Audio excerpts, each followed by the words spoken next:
అందరికీ నమస్కారం. మన కథలో ఛానల్ కి స్వాగతం. ఈ రోజు మనం చెప్పుకోబోయే కథ నక్క గాడిద. అనగనగా ఒక గ్రామంలో ఒక రైతు ఉండేవాడు.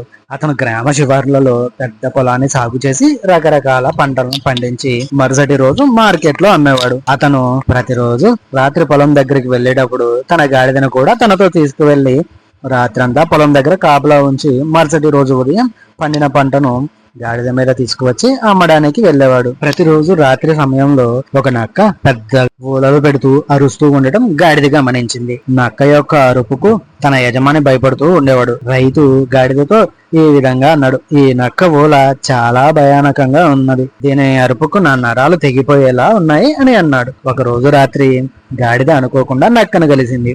గాడిద నక్కను చూసి చాలా ఈర్ష్యపడుతూ దానితో ఈ విధంగా అన్నది: చూడు నక్క, నీ అరుపుకు నా యజమాని చాలా భయపడుతున్నాడు. నన్ను చూడు ఒకసారి, ఎప్పుడు నన్ను కొడుతూ నాతో ఎక్కువ బరువులు మోగిస్తూ ఉంటాడు.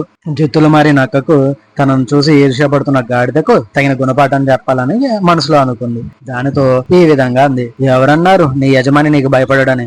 నీవు ఎప్పుడైనా రాత్రి సమయంలో ఓల పెట్టావా? ఆ మాటలకు గాడిద ఈ విధంగా అనుకుంది. ఇదే అన్నమాట అసలైన రహస్యం. ఆ మరుసటి రోజు రాత్రి తన యజమాని పడుకున్న తర్వాత గాడిద తన పెద్ద నోరును తెరిచి నక్క ఓల పెట్టినట్టు తను కూడా అరవడం మొదలు పెట్టింది. ఆ అరుపులు విన్న రైతు నిద్ర నుంచి మేలుకొని గట్టిగా ఒండ్రు పెడుతున్న గాడిదను చూసి పెద్ద కర్రను తీసుకుని వచ్చి దానిని చితక బాదాడు. దెబ్బలు తింటున్న గాడిదకు పక్కవారిని చూసి ఈర్ష్యపడకూడదు అన్న విషయం అప్పటికి అర్థమైంది. ఈ కథలోని నీతి ఏమిటంటే ఈర్ష్యతో ఎవ్వరిని అనుకరించడానికి ప్రయత్నించకూడదు. ఇది ఈ రోజు కథ. ఇలాంటి మరిన్ని కథలతో మళ్ళీ మేము ముందుకు వస్తాను. మా యొక్క ఈ కథల ఛానల్ మీకు నచ్చినట్లయితే లైక్ చేయండి, షేర్ చేయండి, సబ్స్క్రైబ్ చేయండి. అదేవిధంగా మీలా మరో నలుగురితో మన ఛానల్ని సబ్స్క్రైబ్ చేయించండి. ధన్యవాదాలు. ఉంటాను మరి.